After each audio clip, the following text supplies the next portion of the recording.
अस्सलाम वालेकुम बच्चों, कैसे हो आप सब। उम्मीद करते हैं आप ठीक होंगे। आज हम स्टार्ट करेंगे कंस्ट्रक्टिव रिस्पांस क्वेश्चंस। मैंने कोशिश की है कि जितने भी क्वेश्चंस हैं वो सारे मैं बुक से ढूंढ लूँ, ठीक है। और बुक से कुछ मैंने किया और कुछ जो क्वेश्चंस हैं वो मैंने बुक के ऊपर ही लिख लिए हैं, तो आपने भी ऐसे ही लिख लेने हैं। तो चलिए स्टार्ट करते हैं क्वेश्चन नंबर 1 से। फर्स्ट क्वेश्चन है, why does the energy of electron increase as we move from first shell to second shell. Why does the energy of electron, की इलेक्ट्रॉन की जो एनर्जी है वो क्यों इंक्रीज होती है, ठीक है। As we move from first से, अगर हम पहले शेल से और दूसरे शेल की तरफ जाएं, वो कह रहे हैं कि एनर्जी इंक्रीज क्यों हो रही है, ठीक है। तो इसका जवाब हमने लिखना है, यहाँ से स्टार्ट करेंगे। The energy of electron increase as we move from first shell to second shell, यहाँ से हम करेंगे और आगे इसका लिखेंगे because the second shell is farther away from nucleus as first shell, क्योंकि हमें पता है कि जो सेकेंड शेल है वो दूर होता है किससे, न्यूक्लियस से, as first shell. First shell तो नज़दीक होता है न्यूक्लियस से, जबकि जो सेकंड शेल है वो दूर होता है। तो इसका जवाब हमने यहाँ से लेकर इतना लिख लेना है, ठीक है। उसके बाद नेक्स्ट क्वेश्चन है, why is it needed to lower the pressure of the gas inside the discharge tube, कि डिस्चार्ज ट्यूब के अंदर जो गैस का प्रेशर है उसको कम करने की ज़रूरत क्यों पड़ी। क्योंकि हमने पढ़ा था डिस्चार्ज ट्यूब एक्सपेरिमेंट में, जब डिस्कवरी ऑफ इलेक्ट्रॉन हम पढ़ रहे थे, तो उसमें हमने क्या पढ़ा था कि गैस के प्रेशर को कम रखा जाता था डिस्चार्ज ट्यूब के अंदर, ठीक है। तो वही सवाल उन्होंने पूछा है कि डिस्चार्ज ट्यूब के अंदर प्रेशर को कम क्यों रखा गया। तो इसका जवाब है, तो ये क्वेश्चन नंबर 3 का जवाब है, ठीक है। Because current can not pass through the gases eight ordinary pressure, क्योंकि जो करंट है वो पास नहीं हो सकता थ्रू द गैसेज में एट ऑर्डिनरी प्रेशर, एक आम प्रेशर में जो है वो करंट पास नहीं हो सकता, इसलिए हमें प्रेशर को कम करना पड़ता है, ठीक है। या फिर हम सिंपल ये भी आंसर लिख सकते हैं, टू रिड्यूस कोलिजन, ताकि वो अंदर जो टकरा रहे हैं वो कम हो electrons.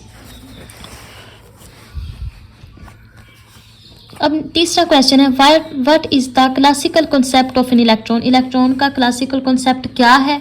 How has this concept change with time, ये जो कॉन्सेप्ट है ये टाइम के साथ चेंज क्यों हो गया था, ठीक है। तो इसका जवाब हमने सिंपल लिखना है क्वेश्चन नंबर 3 का जी। तो इसका जवाब हमने देना है, इन क्लासिकल कॉन्सेप्ट में जो है कहा गया कि इलेक्ट्रॉन पार्टिकल है, जबकि मॉडर्न कॉन्सेप्ट में कहा गया था कि इलेक्ट्रॉन इज़ वेव, की इलेक्ट्रॉन वेव है। इसका हमने सिंपल सा जवाब ये दे देना है, ठीक है। अब चलते हैं क्वेश्चन नंबर 4 की तरफ जी। तो क्वेश्चन नंबर 4 है, why the nuclei of the radioactive elements are unstable, कि जो रेडियो एक्टिव एलिमेंट्स हैं वो अनस्टेबल क्यों हैं। क्योंकि हमने पढ़ा था कि जो रेडियो एक्टिव एलिमेंट्स क्या होते हैं, जिनके कुछ एटम्स ऐसे होते हैं जो अपने अंदर से शुआएं खारिज करते रहते हैं न्यूक्लियस में से। हमें पता है कि न्यूक्लियस में कौन कौन से पार्टिकल्स आते हैं, प्रोटॉन और न्यूट्रॉन्स, ठीक है। अब जब प्रोटॉन और न्यूट्रॉन्स ये खारिज होते रहेंगे तब क्या होगा कि इनकी तादाद जो है वो कम हो जाएगी, ठीक है। तो ये हमने जवाब लिखना है, यहाँ से लेकर the nuclei of the radioactive elements are unstable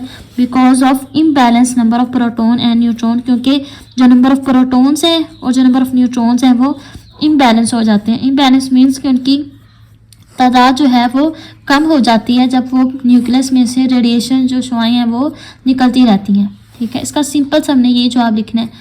अब नेक्स्ट क्वेश्चन है, during discharge tube experiments, discharge tube experiments के दौरान how did the scientist conclude, scientist ने क्या नतीजा निकाला, that same type of electron and proton are present in all the elements, कि जितने भी सेम तरह के इलेक्ट्रॉन्स हैं और प्रोटॉन्स हैं वो तमाम एलिमेंट्स में मौजूद होते हैं। तो इसका जवाब हमने यहीं से स्टार्ट से ही करना है।